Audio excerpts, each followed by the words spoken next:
Internet lands, welcome to the Land Down Under Hangout, and tonight we are discussing She Who Became the Sun by Shelley Parker-Chan, which was my book pick for this month.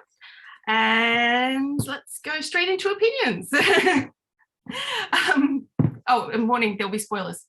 Expect spoilers. Yeah, okay. Kim, how about you go first?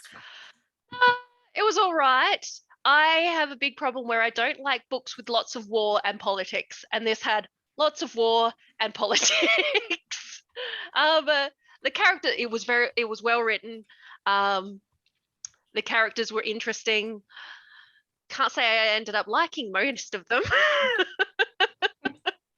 But yeah, I don't think it was a book for me, but it was a very well written book, and I see why people would love it. I did enjoy the LGBT plus sort of elements to it as well, but I'll get into the details later. So that's all for now. Awesome. Kirsten? Yeah, I quite enjoyed it, apart from it being a little too dark for my taste. I also found that I enjoyed the parts that were from the main character's point of view. Like the very first part I was really engaged with, and then I think because it was I agree with Kim a bit there, like it was more of a personal story, and then when it became a lot of war and politics I was less interested, but I still really enjoyed the main character. So when the book was from their perspective, it was more I kind of went through those parts quicker, and the parts where it was other characters I didn't care about them as much. So I enjoyed seeing it from the main character's point of view more than the others. But I did enjoy it. But yeah, it was. If there's more, I probably wouldn't keep reading because it's going to be more too dark for me. There's going to be more. Elizabeth? Yeah, I enjoyed it on the whole. Not sure how I feel about the ending yet. I've got that down as a question. Yeah. But yeah, definitely well written. There was a lot of interesting stuff going on.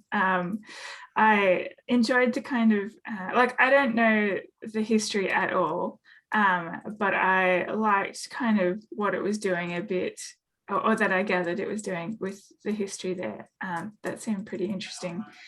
And there was something else that I have forgotten. I was thinking about the speculative elements as well. It kind of came across a bit more to me as a bit more like a magical realism sort of a situation than like something that was really heavy on the fantasy elements. So that was kind of interesting too. Got to talk about that later too, because I heard something in interviews with her. Okay, with them. With them, yes. Sorry. Oh no, I checked it. She's she, they. Okay, my mistake. But also from like a modern history perspective, super cool to have this as the first Australian nominee for Hugo's Best Novel Award. So quite an important milestone, I think, from Australian speculative fiction perspective. G? Yeah, liked it.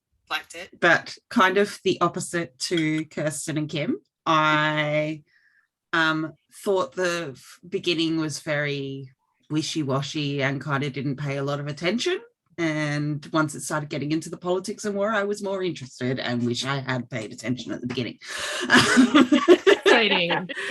But I really enjoyed that with Kushils as well. So that's, and I don't know the specifics of the history, but I do know that I recognize some of these figures. And after you sent a link around, Mel, I think a couple of days ago, just drawing the parallels to some of the characters, and I was like, oh yeah, checked all of those boxes. So that's more what I really liked about it.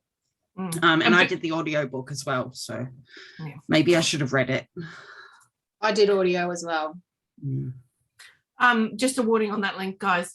probably spoilers for future books as well. So if you're planning to read further, be warned that that link decided is. yet. Yeah, I kind of already knew that though as well. Like I'm like, if this is the person who I think it is, this is where it's going to end up, and it's getting towards. That's why I think I was more interested in that, the politics and the war, because I was like, if this is heading where I think it's heading, it's going to be pretty epic. Yeah. For me, I struggled a lot because as you guys know, I'm not very good when I have narrators who I just can't like. And I think either Kirsten or Kim said they're not very likable. There's not much like. I disagree. I thought they started out as quite likable. Oh, they started out likable, definitely. Yeah. I enjoyed them up until they left the monastery pretty much. And then after that, I was like, That was the part I enjoyed the most, was the bit like the childhood and the monastery part. I really enjoyed that part. And the rest of it, I didn't like as much. Like it's not like I kept reading and I didn't give up on it, but No. I definitely liked that part at the beginning more. I would have been more interested, I think, to have seen the story have evolved that more, but I know from the history why it wasn't as much. So there's a reason why it's a smaller portion than I would have personally have liked it to be, because I would have enjoyed that being a more major part on the journey, rather than really just giving Zoo an education.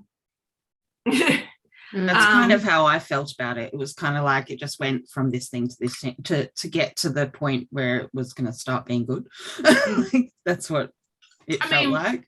Disagree wholeheartedly. Interesting. Because I mean, you're getting a grounding here in the central conflict of the narrative, which is about like suffering and ambition. And that is like deeply rooted in Buddhist tenets, which, you know, she's a monk, so That is very true. I suppose it does lay the foundation. She's a for monk. The monk. She's not really a monk. She has been ordained, but she does not believe or want to live by the monk lifestyle and philosophies. Yeah. She's had a monk's education, is the best I would be willing to give her in that respect.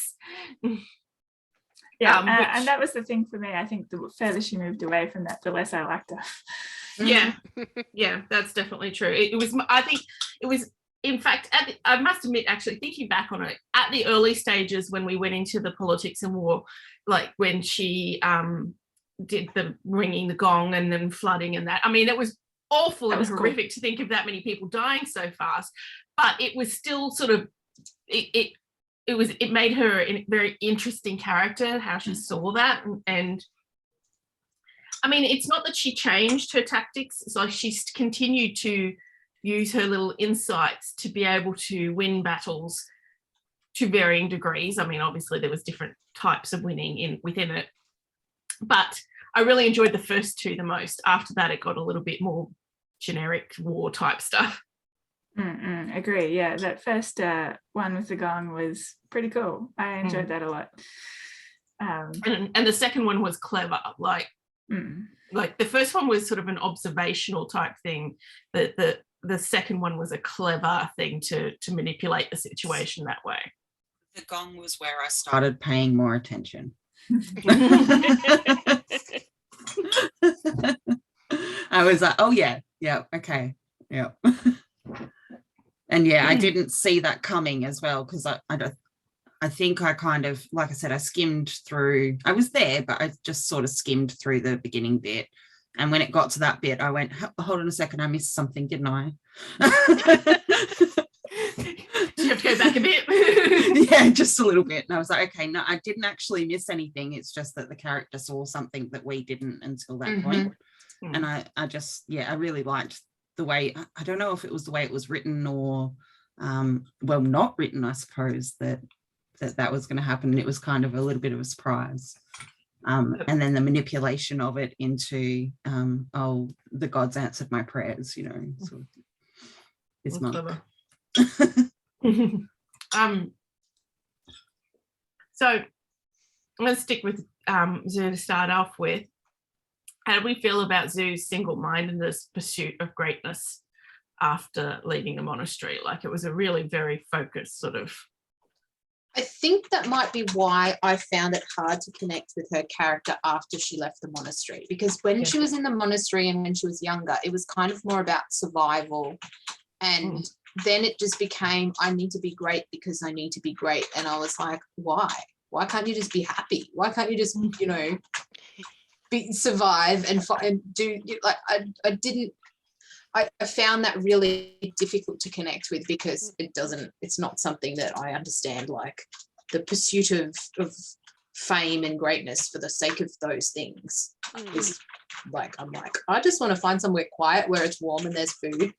And also, I feel like it was a very single interpretation of what being great meant as well. But yeah, I agree too that while it was in service of survival, like, it was okay, but once you start getting to kind of desire for power, it becomes, I don't know, it doesn't sit as comfortably, which kind of annoys me too, because I feel like there should totally be space for like ambitious female characters. Like that should totally be fine. They don't have to be likable or anything. So I was kind of a bit annoyed with myself for not kind of enjoying that in a way. I think it's because it comes at the cost of so much, but at the same time, it's also parallel. On the other side of the coin as well, is that, like, she couldn't have survived everything she went through without pretty much going on that path regardless. Like, it was pretty much, she was either going to be manipulated or she manipulated. It was one of the two. And yet I couldn't enjoy her winning in those manipulations because, oh my God, so many freaking people died. I was probably okay with it up until she started killing the people herself. Well, yeah, like the gong thing in the battle. Well, that's a battle, like, you know, and it was one army or the other kind of thing. So it's almost like, well, it's not the same. I don't know. That one didn't bother me, but there were other things that did. So I feel like there's very much a thing that generally we experience where close killing versus mass killing from a distance has a very different effect on us. She did not know exactly what was going to happen with the gong. She just had an idea that this might work, and she was desperate, so she tried, and it paid out. Whereas in the next one, where she did a direct killing, it was a lot more of a like, it was still necessary. She really didn't have much choice because she was forced into the circumstances, and this was the simplest and easiest way to do this battle without there being lots of deaths. So there was you look at it that way, you're like, well, it meant a lot less people died, but she had to do this one up close killing, and so it really had that awful feeling about it all. It was definitely one of those things where it's a slippery slope, like the steps that at the beginning it's like, well, this makes sense, I can understand, and then it's sort of towards the end it's like, oh my God. Yeah, exactly. Yeah, but it's also historically accurate. That's something I don't know. I didn't get a chance to read that link you sent either, Mel, so I still am a bit ignorant about all the actual history of it. I'm hesitant to say anything because in case anybody does plan to read on, I can always read it later. Yeah, go and read it if you want to. And also, like, if people do watch this, because we tend to get views from people when we do more popular books. This is a more popular book. I don't mind spoiling this book, but spoiling possible future things seems unfair to anybody watching. Yeah, that's fair enough. It's not like the history didn't happen, though. This is true, but maybe we'll get to a point where we'll be like, all right, from here on. To be fair, G, I'm impressed that you knew it well enough to recognise it. I wouldn't have recognised it. I knew it was based in history. I did not know enough of the history to have understood. I surprised myself. I surprised myself with how much I actually did know about it and how much I recognised, and that link just jogged my memory. So yeah. So it would, for anybody out there who was watching, and for you guys, it depends on how much Chinese history you know. as to whether you would consider it a spoiler or not. I think I read a section out loud to Luke and he went, "Oh, that's that emperor." And I went, yes, it is. There's G spoiling things. Oh no, I said saw. that I as knew well. that. I knew that much already, Mm. and I think probably most people will know that much. I mean, it's on the cover. Yeah. This is It's a recognizable name, right? Is it? Yeah. Not on my cover. Zoo. No. It says destiny comes to those who On dare. the back. Try on the back. That's just lots of quotes of people who've read it. Yeah. Hmm. I'm pretty sure one of those at least. Okay. Maybe I was saying the name of the main character is recognizable Right. Yeah. as an emperor from history. Yeah. Anyway. So should we talk about some of the other characters since they were there, even if we didn't enjoy their perspectives so much? honestly, I got the other characters mixed up a lot, especially at the beginning. I kept Yeah. going, which one is this again? Well, I actually felt like while we definitely think of Zhu as the main character, especially after the opening part of the book, I think Yu Yang is, I'm not sure if I'm saying it right, by the way.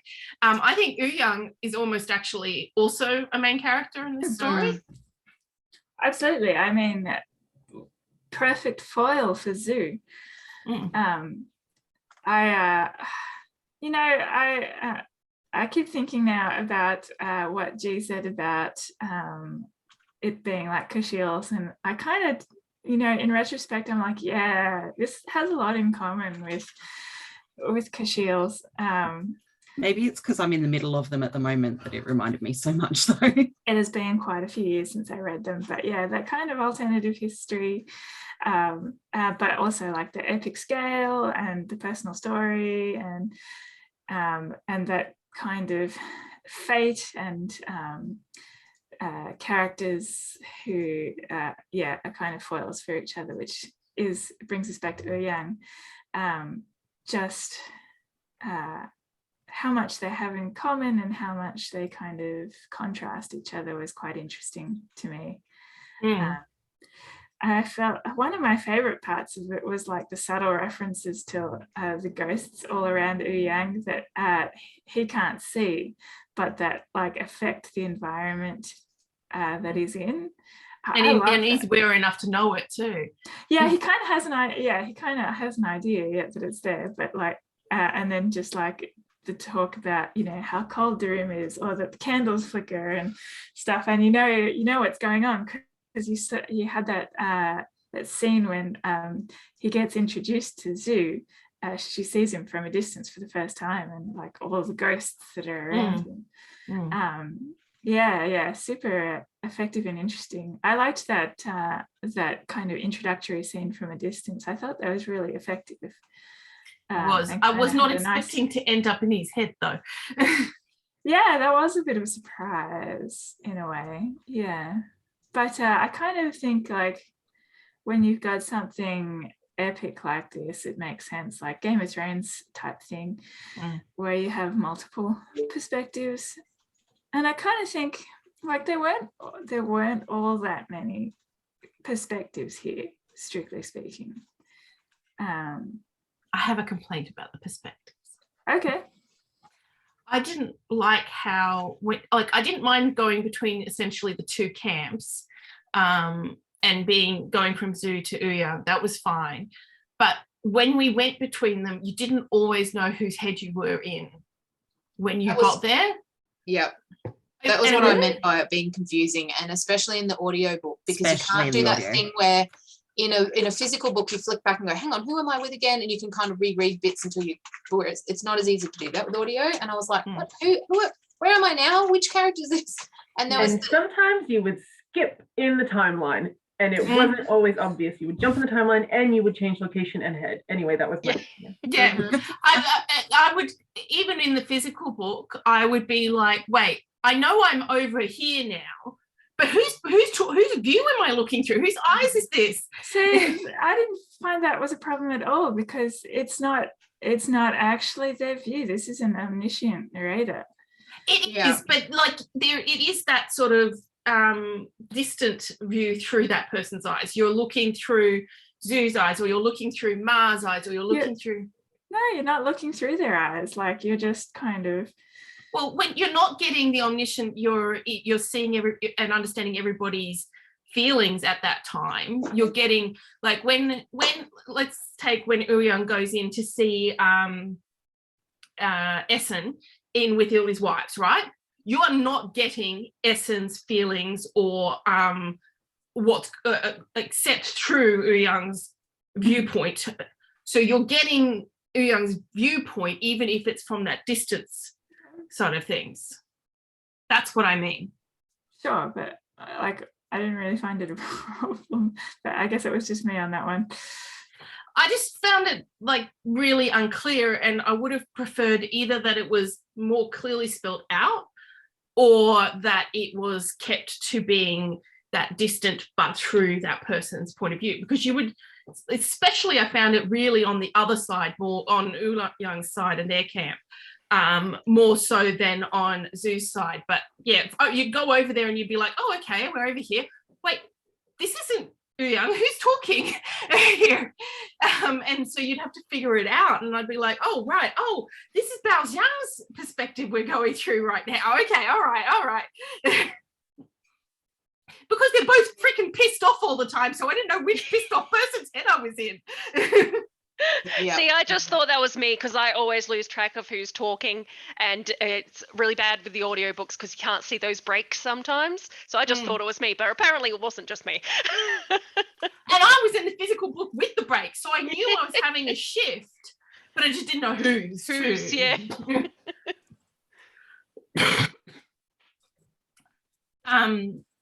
So yeah, I had a bit of a complaint about that side of things. It was more that it was just took me like a second to figure it out every time, and then I would be like, okay, I'm back now, all right. And actually, I think that's why in the end I got cranky about the multi different perspectives, because I was like, I don't mind it in like sort of the Game of Thrones style thing when you very clearly know who you're going to, having lots of different perspectives like that.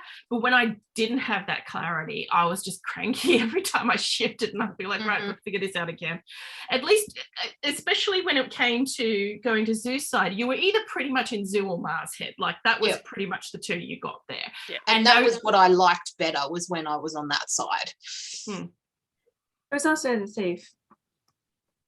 Yeah, you would get little ones, but I felt like they were so much more clearer because they weren't the people who were so very close to who was your main perspective on that side. So it was very clear immediately that you're in somebody else's head on that side. Whereas on Ouyang's side, because they were all sort of, maybe it was just because Ouyang and Bao Xiang were both cranky, I don't know. But I was constantly like, what head am I in right now? And yeah, anyway, that's enough complaining about that. We didn't ever get little gal's perspective, did we? Don't think. Not directly, I don't think. No. We didn't really need to, though. I mean, he's not exactly complicated. No, well, it was kind of the point in a lot of respects, wasn't it? Deeply unlikable and not complicated. Yep. I was not sad about him. I was sad for Ma, but yeah. I wasn't actually sad for Ma because thought it was pretty clear that they weren't going to end up together, even from the story. I was sad for Ma because I knew what would happen if she didn't have him. I was worried about all that when the protection. solution came through. I was like, oh, well, that's a totally different ball game at that stage of the book, anyway. Speaking of Ma's agreement to marry Zoo, do you think that was lust strategy or about the possibilities of choice? I think at the time was the possibilities. For Ma? Yep. Or For Ma. For For Ma. Ma. For Zoo, we know why Zoo was interested.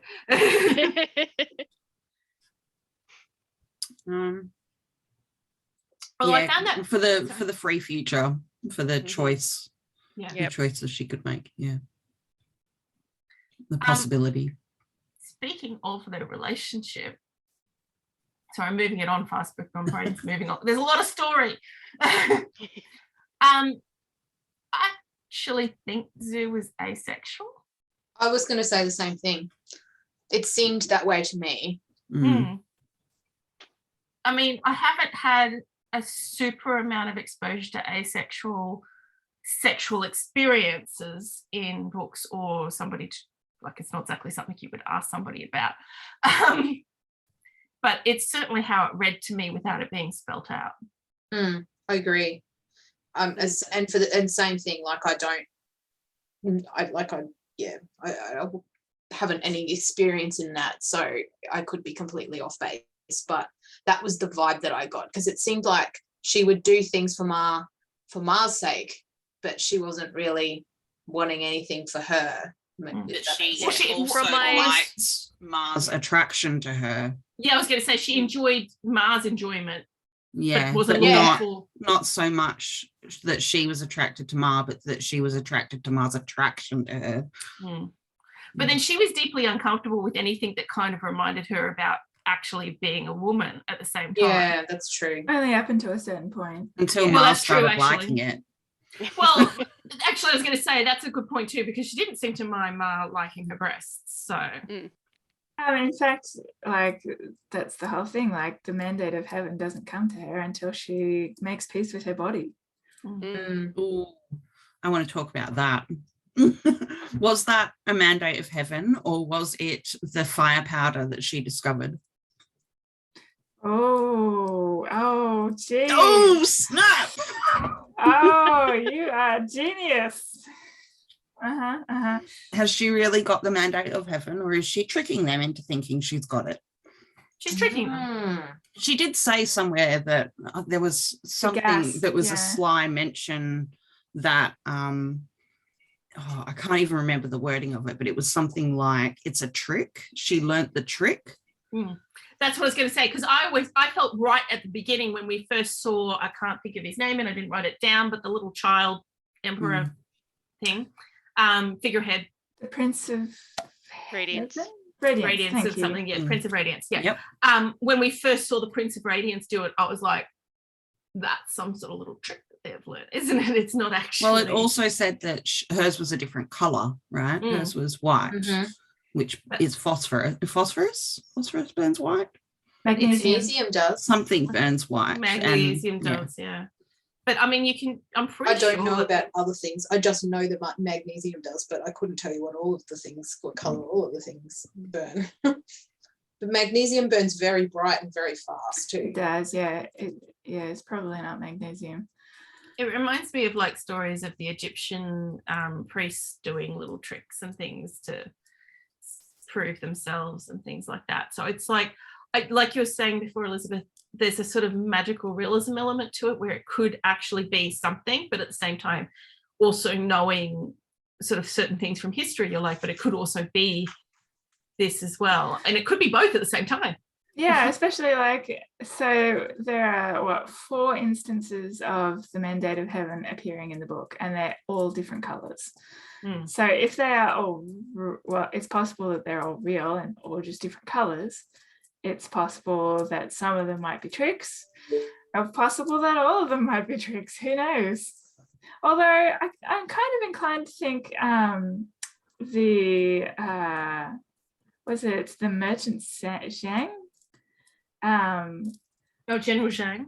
General Zhang, yeah, because he had an orange mandate of fire, which they were tying to the salt. I mean, was it General or was it Madame Zhang who had that? Someone had it. I thought it was the General. I got confused at that point. I thought it was Madame Zhang, but I was uncertain as to what I read or heard. Pretty sure Madame Zhang demonstrated it to Ouyang when it was just the two of them together the day after he'd seen General Zhang and Madame Zhang having sex. Okay. I guess I needed to read that again. It was General Zhang who was displaying it to whoever Madame he was Zhang. Having sex with. Madame Zhang. I thought that too, but now I'm confused. Okay, because I don't recall. Someone displayed it around about then. I don't recall Madame Zhang displaying it to Ouyang. See, the reason They why were I thought it saying was a Madame woman Zhang in couldn't the have it end is as well. because Madame Zhang was talking to him, and he was saying, "Oh, you don't have power," and she goes, "That's why I have this guy to have power." And I thought they were referring to the fact that she had the mandate. Now I'm like trying to flip through the pages. Yeah. But I mean, he has the But it mandate. could have been the like- other way around, that she had power because she had him, and he had the mandate. Well, I And- mean, and- she has enough power without the mandate. She's just really good at manipulating people. She is. So I interpreted that as General Zhang has the mandate and she has General Zhang. That's how I interpreted it as well. And I was just totally confused. I just wanted to get past that bit because I was like, oh God, the politics. I just thought I didn't start wondering about the gunpowder thing until right at the end, when I thought, hey, that's really convenient that she discovered this gunpowder right around that time. And she had previously tried to summon the mandate with the confidence thinking that she could and couldn't, and found the gunpowder. Then summon the mandate. And I was like, On the other hand, though, if it was indeed gunpowder, she wouldn't fool, is it Jiang? The General inventor? Zhang. Yeah. No, the inventor.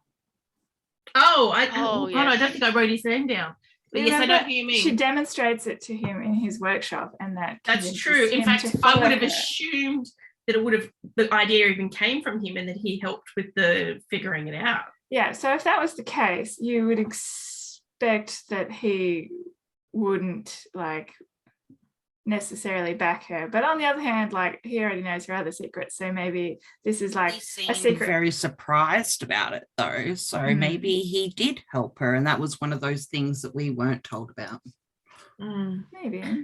I felt like there was certain elements of the parts of the story where I felt like we really weren't being told things that were quite clear to the character. And that was kind of frustrating, especially on Ouyang's side. I was just constantly like, I don't understand what you're trying to do. What are you trying to actually achieve? You keep mentioning that you've got a fate now that you've got to do. What's your fucking fate, dude? Really? Didn't you think that was obvious? I knew what it was in a lot of respects, but it wasn't extremely clear either at the same time. It was strongly hinted, and I had no idea how far it was going to go. I knew he was going to get rid of the father. Did not know whether or not he was going to go I knew not too long afterwards that he was going to keep going, but I didn't know until after that point that he was also going to keep going. And the other thing, and this is actually one of my questions I wrote down, was I actually didn't think Ouyang was going to survive the end of the book. No, me either, actually. No, neither. And so I was kind of surprised with the ending with them. On the other hand, though, you haven't had a full reckoning between him and Zhu. Zhu. Yeah. Which, I mean, they are such twin characters in some respects that you're gonna have to. That makes sense. And it actually made sense that Ouyang wanted to go further, because actually the dictate to what happened with his family came from the Mongol emperor, whatever his name is, I can't remember. And so it made sense. The Great Khan, yeah. So it made sense that he had to go that far to actually exact his revenge. But that's what I'm saying. I didn't really know. I knew he wanted revenge for the death of his family. Yeah. And it's even beyond the death of his family, for the killing off the lineage of his family, because by not only killing all of them, but castrating him. Because let's be fair, a good portion of what was making him angry was that he was a eunuch. So I was not that's what I mean.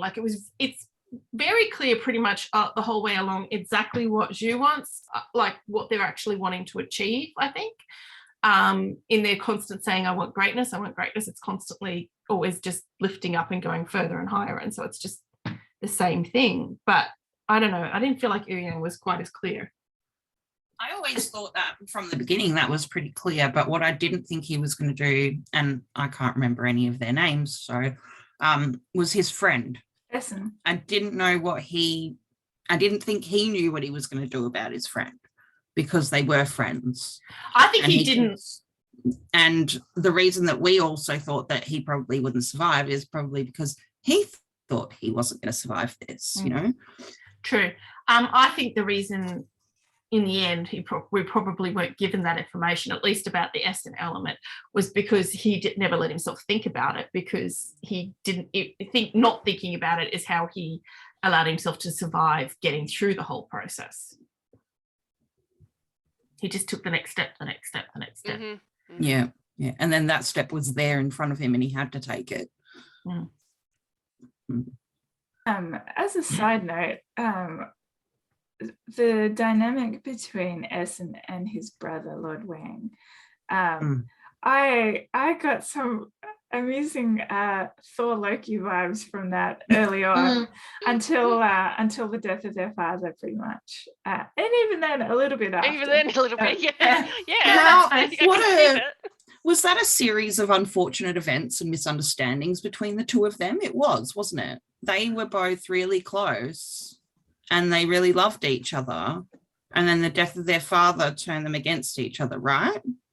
No, I don't think. I think Essen did with Lord Wu, but he didn't back. He was always, the outside sheep, not really his father's son the whole time, and could never please his father. So, and Lord Essen was too much like their father to really... I think Lord Essen was a little bit blind. He loved his brother, but his brother was a bit more realistic about the whole thing, that he was never really actually his brother from their father's point of view. And Lord Essen always thought that if Lord Wang just tried a bit, it would be okay. But that's just not how that goes.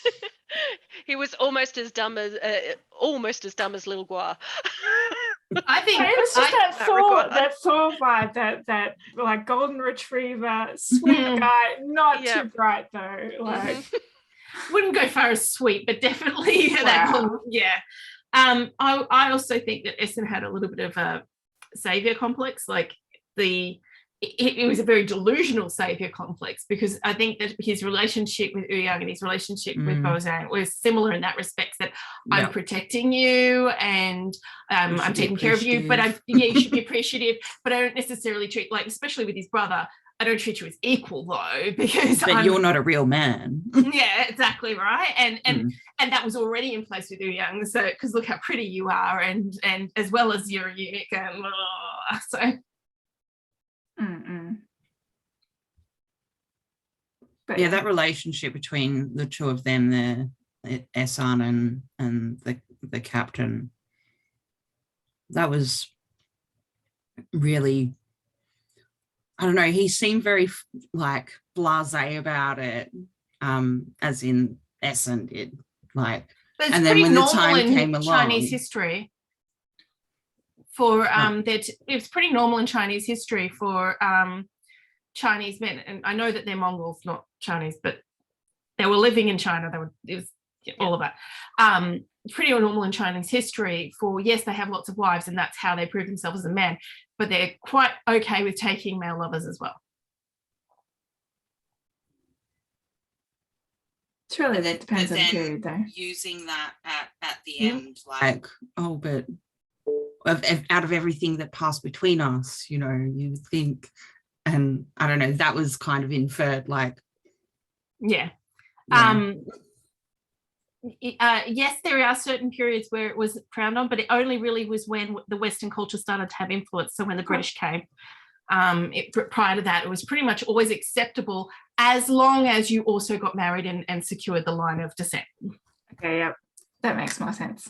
Yeah, in fact, there's less documentation at that level, but at the emperor's level, there's lots of documentation of it, because there's so many concubines and wives and all of that, they would have to track every time that they had sex to make sure that there was a legitimate heir involved.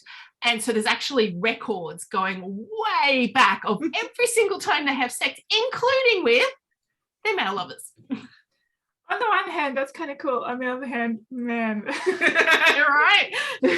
What archivist has got that job? Yeah, right. actually, it makes me think a little bit of the Goblin Emperor, and just like the complete lack of privacy. This is why when I first read The Goblin Emperor, I had no idea of what culture she sort of used and I just saw Japanese. And it's got nothing to do with Japanese culture, and yet that is exactly the kind of culture they saw, because there's so many elements of things from that I was like, oh gosh, that sounds like this. So it doesn't like emperors in any culture, no privacy. No, pretty much. That was a common thing for emperors and kings and queens in lots of cultures, because it makes me think of like Marie Antoinette and like there's been a tradition, especially for women, of like you have to prove that you really had sex with the king and that the baby is actually his, and like, so I think that's a thing that happens. Viewing on the marriage bed and A lot of that stuff. Patriarchy. Indeed. But it's okay for the man to go and do it. So going back to Young, one of the things that was interesting, like I really didn't enjoy him as a character, and yet I preferred his motivations over Zeus. Like, to me, I was like, okay, revenge for those circumstances. Yeah, you go. Yep, especially when all your family's ghosts are following you, it's a lot more believable. Yes. But in some respects, that is just like such like bad optics. Like, we prefer male revenge over female ambition. Like, I didn't even see optics. But I think that to me, like, if it was female revenge, I would be like, yeah, 100% too. Like, I think it's not a gender thing for me in this case. It's just purely when you're politically motivated in this way, what motivates you? Is it personal wants, or is it, to benefit something, or is it revenge and things like that? Like, there's different values we place on those things, and personal gain is not exactly one of my high ones that I'm really for. At least when someone's getting revenge, like he was, they're killing people who did horrible things generally. Yeah, all doing horrible things, really. Like, whereas stabbing a kid. Yeah, it's killing someone because you feel that they deserve it feels less bad than killing someone because you just want to step over them to get higher on the ladder. Like, it may not actually be less bad, but it feels less bad. I think the problem too is that while this book wasn't what I would call graphic, which, thank you, I appreciate that so much. I really. Are you sure? I can point out some really graphic bits. Okay, it was not graphic enough to turn me off, is the point.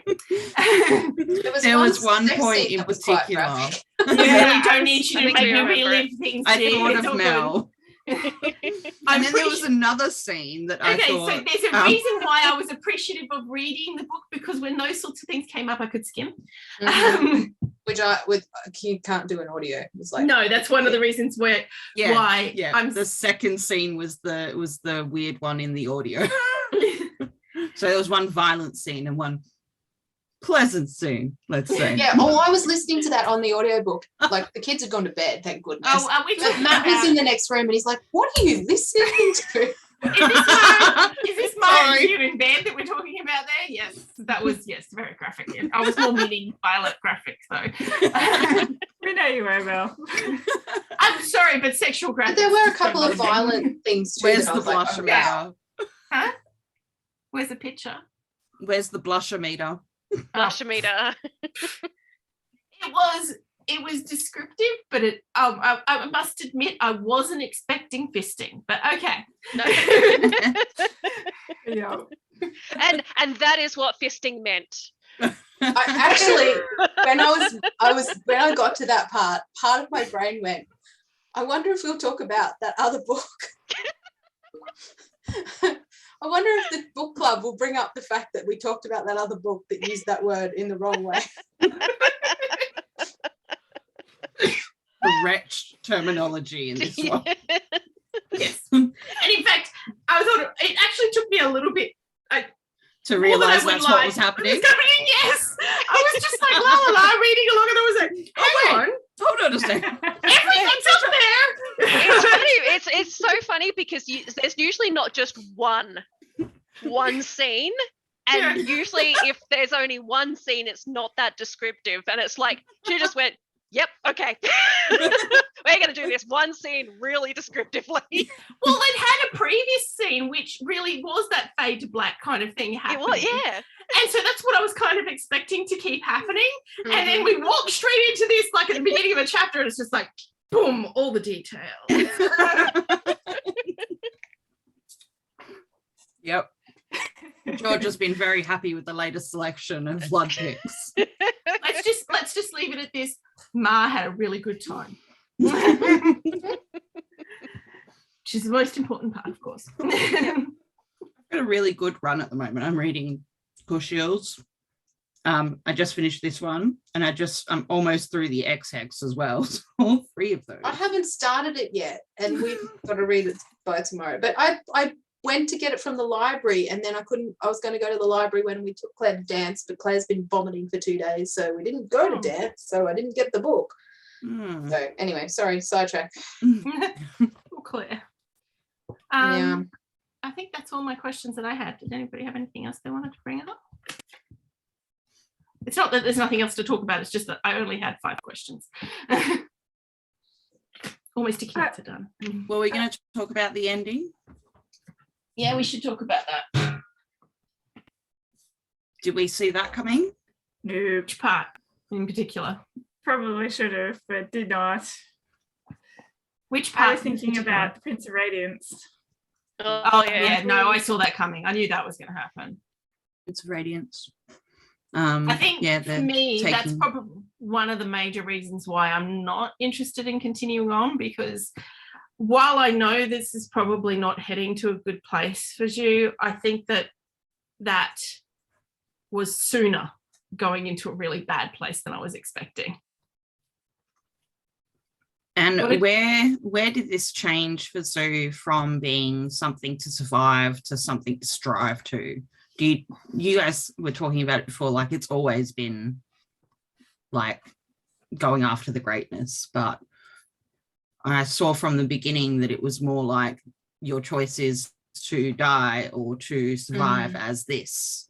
And to survive as this, you need to be this. I don't know if there was one point. I think it was that thing of I'm pretending to be my brother became like, it was a little bit at a time where, you know, now I think it was a pretending at the beginning, and then now it's like, I believe I do deserve this greatness and that I should strive for it. And I don't think it was like, for me, it didn't seem like a point where she went, right, I'm going to be great. It was like a gradual, I'm pretending to be my brother, and then it kind of became, no, this is actually who I want to be, but without a hard line. It fluctuated a little bit too. Like there was times where she was just in survival mode, but then something would happen to change things, so she could see this step that, oh, I am moving into greatness. Even when she was at the monastery, she was, you know, just getting by, and then suddenly she got picked up by the abbot to become like his successor essentially. And so this was another form of greatness, right? Like, oh, look, here we go, I am going to go on this. And so there's this sort of ebb and flow with it, where sometimes she was like, I'm just using this to survive and I don't really believe it, I'm just sort of, you know, walking in it as best as I can. And other times where she was like totally buying into it, but then she'd fluctuate back again. So I think it all sort of went, she had no doubt about it once she sort of went, her male self died when, why am I having a, you know, when she died, when Ouyang cut her. I think after that point it really escalated into knowing that she was no longer afraid of not succeeding because heaven didn't favor her and she wasn't her brother. As she knew at that point that it didn't matter. She wasn't her brother and she was going to succeed anyway. And she was so intent on it. I think that's where it started to escalate. It's funny because around about the same time, that's when the relationship with Ma began to develop as well. So it became more like, of a, less of a him, but not quite a her. And that's what Ma said as well. Ma's like, this is not the person she is pretending to be, but she's not the person she is either. She's somewhere in between. Yeah. I would agree on that as well, Kim, that was the point where it became very defined, very much clear. What did you guys think about Ma's decision to forgive Zhu for killing the child, the Prince of Radiance? I mean, I don't think she has. She doesn't really have a choice, does she? And she also doesn't have a choice. Yeah, she has What do very you think limited he'll do options. if she backs out? Well, I think that she has a choice because but she hasn't owned the fact that she can make her own decisions still. So I think that that's the difference there. Like, she has the choice to work within it and to manipulate it, and maybe she will. I don't know. We didn't really have her perspective. Shall we flag a bit of a spoiler for the next one from here? Because there's something I want to say. We have to check if everybody's okay with hearing spoilers here as well.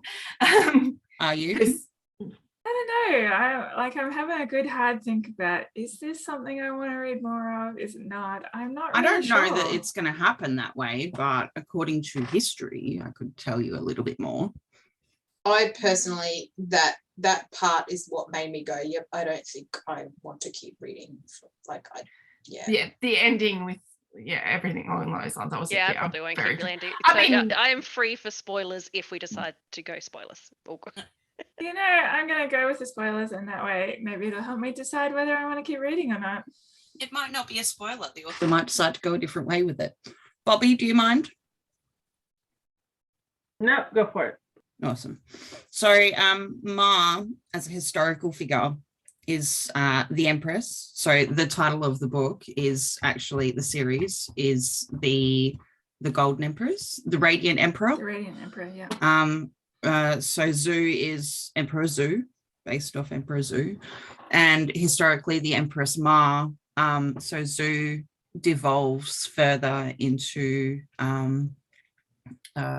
tyrannical behavior. Yeah, tyrannical, and Ma kind of balances him because he listens to her.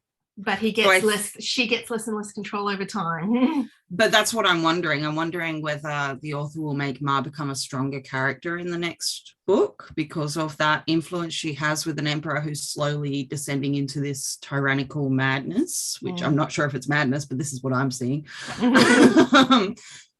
And whether, Ma becomes more of a stronger character from that, or whether it goes the way that you're saying, Mel, and that she becomes less and less influential, and as the emperor becomes more and more. Yeah. And when I was saying before that she didn't have a choice to back out, I meant that her best choice to either not be with him or not be with her or be with her, her best choice was to be with her. She had more options available if she stayed, because leaving, what would she do? It's very hard for a woman. Yeah, so she had the more options if she stayed. And there's a strong history of women in Chinese history retiring to monasteries and things along those lines. So there are options that she could do other than death. Yeah. But whether or not she'd be okay with it is. But I guess she's not burning her bridges by staying. She could go a different way, but staying gives her more options. Yeah. As I said, we didn't really have a perspective other than her just agreeing to stay. Yeah, really. We didn't get. So it might be that she's seeing this rise to power and this, he's just killed a child, and his rise to power now means who's going to stop him except for me. And that was kind of implied in that last scene too, I think. I will be your empress. Yep. The one thing I am interested in actually in the second book is what Ma does to manipulate the situations and stuff, because I would like to see her have more, not more sway, but more influential manipulations rather than detrimental manipulations. Because rather than trying to protect someone who it wasn't really worthwhile trying to protect, more like tempering, and that tempering of decisions actually being a positive and a good outcome in helping the journey would be very interesting to see. but I don't And think I can handle also- reading it. So. And also what kind of powers she might wield as an empress as well. Like she might be able to do things on her own. Maybe not to the extent, obviously not to the extent of an emperor, but she would no longer be a powerless woman. She would be an empress then. So what would she do on the side? I mean, I actually don't know that we're going to see her be empress before the end of the second book anyway, because you've still got to, there's a lot of factions going on still, and they still haven't gotten rid of the Great Khan at this point, which I assume is going to be a good point of the part of the second book. Yeah. So there's a lot of elements that need to happen to get there. I want to see more about the ghosts too. Yeah, the ghosts. I was expecting more with the ghosts. I mean, we know why he's got more. The general has more ghosts around him than is know normal. that. We obviously know that, but And I want to know. I feel like it's implied that he's collecting more. Whoa! Sorry. I did not know he was. I had that feeling. Yeah, so the ghosts actually, I forgot about that bit. That's something I wanted to talk about. So this book had no fantasy element to it. No. It was purely a historical retelling. And it was because Tor bought the manuscript that they insisted a fantasy element be included, which I knew before I went into the book. And so I went in going, well, what's the fantasy element being? And I was like, about the mandate. Well, I don't know that could have been added in too. I don't know, because I actually have never heard of the mandate being part of the historical element. So I don't know if it's been added or not. I've heard it in other I've heard fantasy novels. I'm not sure if I've heard it historically. I mean, the rebirth. Something in the link you shared, something about the mandate. I thought that the added element was the ghosts. Yeah, I think it was probably the ghosts.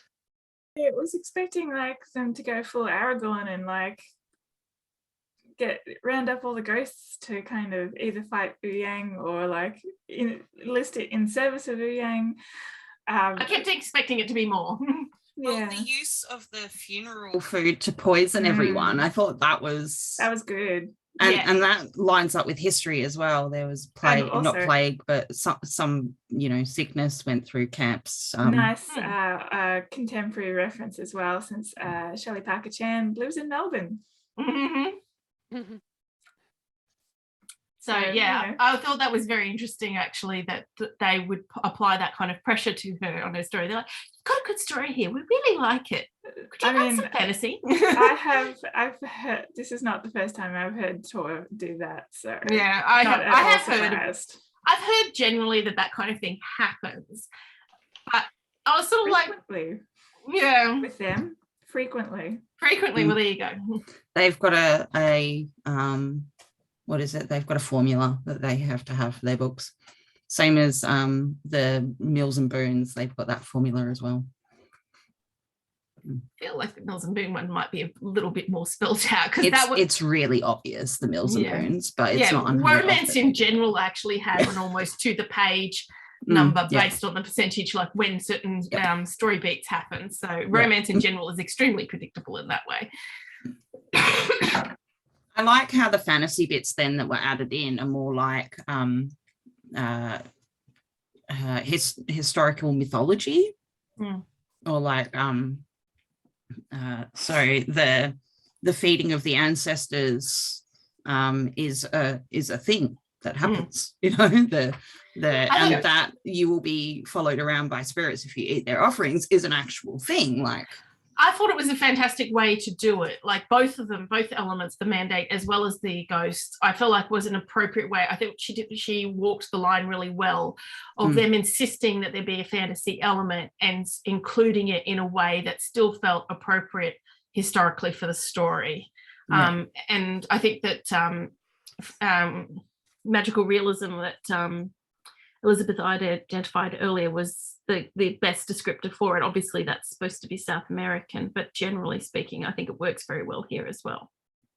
I wonder what it was like before those editions were in, like, because even those two things that we can point out as being possibly magical had quite a bit to do with some character building and story building and some of the reasons for why our characters have done some of the things they've done. So They were quite integral to the plot in some respects. yeah, I wonder what it was I could see how it would have been done otherwise, but I also think that the thing is that when a story like this gets accepted, there's lots of reworking that happens. So it probably started at an early stage, and you don't know what, like, it might not even be comparable. Yeah, probably. I mean, I don't know how well she writes script. She might write like an extremely clean plot that they were like, this is great, we just need to add this one thing and we're good to go. I don't know. Oh, this is where I thought I saw the mandate, but it wasn't. Liu Futong, his leadership position in the Red Turbans was based on his possession of a young boy he claimed was a descendant of the Song Dynasty emperors and a reincarnation of the Manichaean divinity, the Prince of Radiance. So that's where I think where the mandate came down, but I didn't see anything about the mandate. But yeah, the Prince of Radiance was a thing. As a side note, if people are interested in learning about romance structure, I highly recommend Romancing the Beat by Gwen Hayes, which breaks it down really nicely. I don't want it broken down any further than I already have it in my head. I want to just enjoy it because I don't mind a romance being predictable. It's okay. So the Mandate of Heaven is a Chinese political philosophy. It's a real thing. There you go. But whether it was a flame that you see, I don't think so. That's what I was meaning by, like, I wasn't questioning the flame, mandate, I was questioning the flame part. Yeah. So it is something that is bestowed upon just the ruler of China, as in the Son of Heaven. So there's an awful lot of people walking around with this mandate. Yeah, that's why she said there could only be one. Yeah. It's almost and that's funny because the justification of kings and queens has always been that God has chosen them to be the ruler. I think that in a circumstance like this where there's literally all of these different factions going on because we had a very this is more spoilers for the history just in case anybody was caring. We had a very singular perspective of the Chinese faction versus the Mongol faction, but the actual fact is that there were multiple Chinese factions that were not only fighting the Mongols, they were also fighting each other for control. Well, no, we have that kind of thing in the Zhu with Yu Yang. I mean, that's what it's going to come down to. That's going to become a new faction, yes. What I'm meaning is that there's more factions than that. There was something like 7. Yikes. Yeah, so and I don't know whether she's going to put that in the story or not. I feel like 7 is a lot. Probably they'd cut it down. I think that would become too complicated. Well, the thing is too is that when it comes to things like that, when you're getting down to 1, that doesn't mean that Zhu has to take down all 7, because this one might take down that one for you already, sort of thing. So like there can be more going on than that. But it still makes for a way too complicated plot. Yes, but that's sort of can't remember what my point was. Oh, Jesus Christ! I'm still reading about the Mandate of Heaven, and it actually says the concept of the Mandate of Heaven was first used to support the rule of kings of the Zhou dynasty in their legitimized to overthrow the earlier Shang dynasty. So. Still using it historically. But yeah, I find it fascinating with so many factions going on. Oh, I've got it. And of course, you've got the mandate.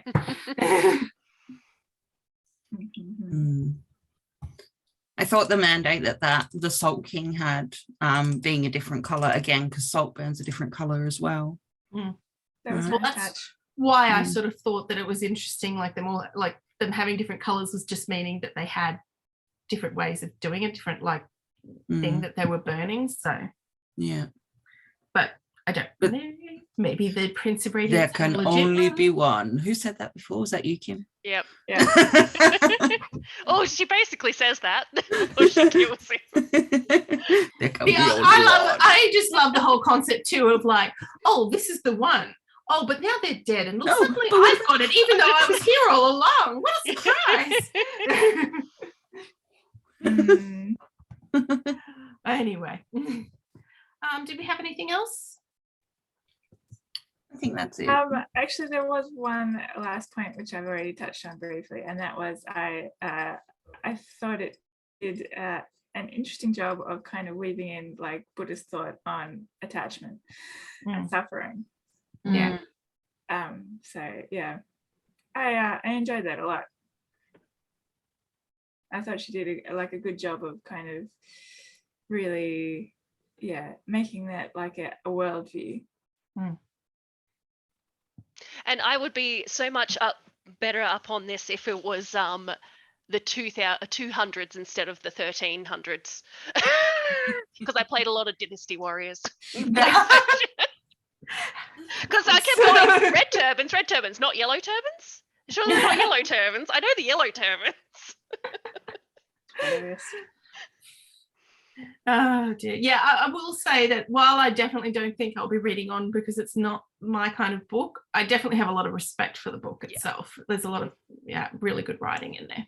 It is well written, and it is cool to see it getting the recognition that it's getting too. I'm pleased for that. So are you voting for this one as number one, Alice? I actually have not registered to vote this Neither year. have I, but I keep thinking that I should, though, because I have literally read by chance all of the books. Yeah, this was in fact this was the last of the Hugo shortlist that I haven't read, so I have now done all of the novels. Would I vote for it first? No, I would not actually. Although, I feel like it's a really good field this year. That's part of my problem. I'm like, there's a reason I've read so many of them. Yeah. Just so you guys know, our next pick is also on the Hugo short. Is it shortlist? It's called a shortlist. The XX shortlist. No, our main pick. The XX is a mini pick. It's like a. The Becky Chambers. Just stirring you. Oh, the Becky. Of course, Becky Chambers has to be on there. What is the next one though? Seriously? The Galaxy in the Ground Within by Becky Chambers. Oh, good. I've been waiting to read that, and I'm like, no, I'll wait until closer to the hangout because I'll forget everything. But it's on my shelf, and I'm like, ooh. Is that one of the series ones? It is, isn't it? Yeah, it's the last. But you don't need to read the whole series. They all can be read standalone. I've read the first one. That'll give you more than enough of this one because most of the connections in this one come from the first one. Okay. It's one of those, like, it's set in the same universe but different people, and Well, there's which one is it that overlaps? The Galaxy in the Ground Within is the book that we're reading next. Galaxy, found it. The shortlist for the best novel at the Hugos is A Desolation Called Peace by Arkady Martine, The Galaxy in the Ground Within by Becky Chambers, Light from Uncommon Stars by Rika Aoki, A Master of Jinn by P. Jelly Clark, Project Hail Mary by Andy Weir, and She Who Became the Sun by Shelley Parker-Chan. How many of those have we not read? I was going to say, I've heard of all of those because of you guys. We haven't done A Desolation Called Peace or A Light from Uncommon Stars. I would highly recommend reading both of them. They're excellent books. Oh, it's definitely That's good. the problem. The first one you said is a sequel though, right? It is. Yes, it is. Yes. I haven't read the first one yet. I have it on my shelf. It's brilliant. It's on my to-read really list, but I just haven't got to it yet. Mm. And I have the other one as well. I have The Light from Uncommon Stars on my shelf too, and I just haven't got to it jump yet. into that one. It's great. Go for it. No, I've heard really good things about that one. Sorry, Kirsten? So I have to read The Galaxy in the Ground Within first. That's that, yes. But I'll probably read that in a couple of, if it's anything like all of her other books, I will fly through it. So I'm actually thinking really I'm going to good. bring that one with me for the Canberra meetup because I think it'll be just the right type of reading for while we're having lots of chats. And I want something really nice to read, but not too like, if I read a romance, I tend to end up staying up all night to finish it. And so this one I'll actually go to sleep. It helps that I've probably already read it though. Gee, what were you eyeing off then? The cover from Light from Uncommon Stars. So pretty, nice. isn't it? Pretty Yeah. This is my problem. I want to vote because I've read all the books. What the hell would I put first? well, that's what I was just going to ask, It's tough. because Elizabeth said she wouldn't put this one. So what would you put? Oh,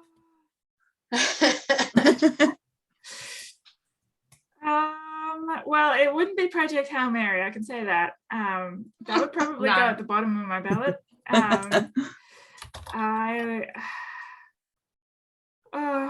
It's really tough. I don't know. I would toss up. I would think The Galaxy and the Ground Within edges out Light from Uncommon Stars in retrospect for me. But A Desolation Called Peace is really good and does some interesting things. It does, but I didn't like it as much as the first one, and I think I'd probably still put the Becky Chambers first. Probably, yeah. So yeah, I'm kind of leaning towards The Galaxy and the Ground Within first. But I know A Master of Jin also took out one of the other awards, major awards, not too long ago. So I'd say it's got a very strong chance of winning. It does. I did not finish that book. It wasn't for everybody, and that went for the hangout for us as well. But I didn't make it to the hangout, and I was curious to know what people thought, because I just got really bored, and I just, like, at the beginning I was like, oh, this is like that very first scene. I was like, wow, this is going to be really interesting. And then it was detective story of walking around and interviewing people, and I was like, I don't care anymore, which was really sad because I liked both of the characters. And but I just didn't care. I read that one. I gave it 5 stars. I know, Beautiful. but like I was going to ask you, was it more of the same and it just wasn't a book for me, or did it get really good at the end and I just left before it got really good? I think it's one of those cases for me where I just so thoroughly enjoyed the characters that they could be doing anything, and I was just happy to tag along with them.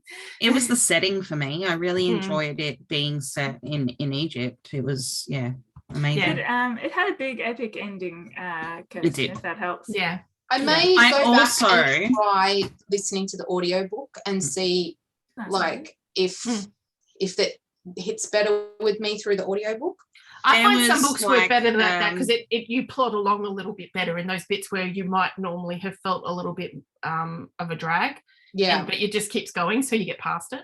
Yeah. I felt like I was missing things in it because there's a bunch of little mini prequels that go before it. That was the other thing. I kept going, is this not Is the there first something in the else? series? Yeah, exactly. Yeah.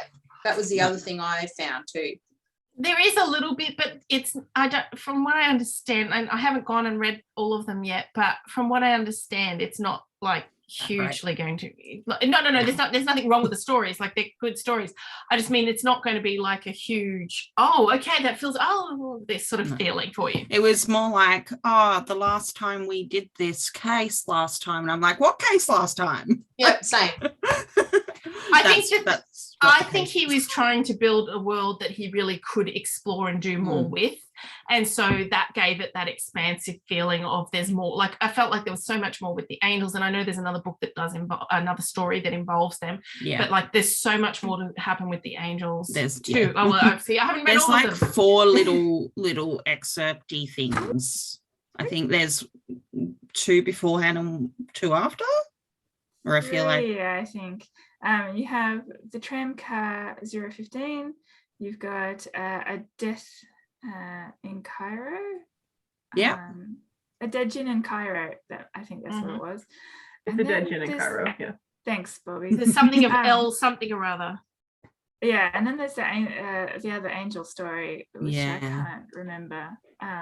So I think of all of those, only Tramcar 15 was like published as a novella. The other stuff is available on Tor's website. Yeah. They're like blog entries or whatever. Yeah. Or if you want the audio, LeVar Burton does read the one about the angel. I cannot remember the name of it, but he does read that one on his podcast. That one, the last one, probably. Yeah. That's awesome. I'm looking for the name of it and my downloads disappeared. I'm like, where's it gone? So that might be a good way to access it if you're interested. Yeah, I have been thinking about because I keep looking and going, everybody else liked it except me. What was wrong with me? But maybe I need to try the audio. It felt like those in-death books that I munched through like 50 of. That's what it felt like.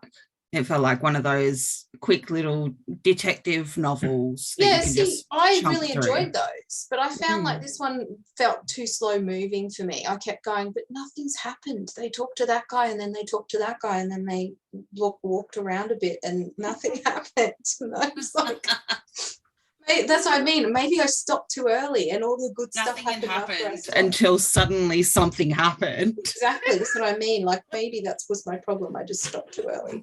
That is Anyway, what happened. Anyway, guys, we should actually wrap up. We've had Sorry, a bit we're of, talking We are about done. completely we've different. had a bit of Hugo chat and we've had, you know, all that. But Yep, so thank we're you getting for very off anybody. topic.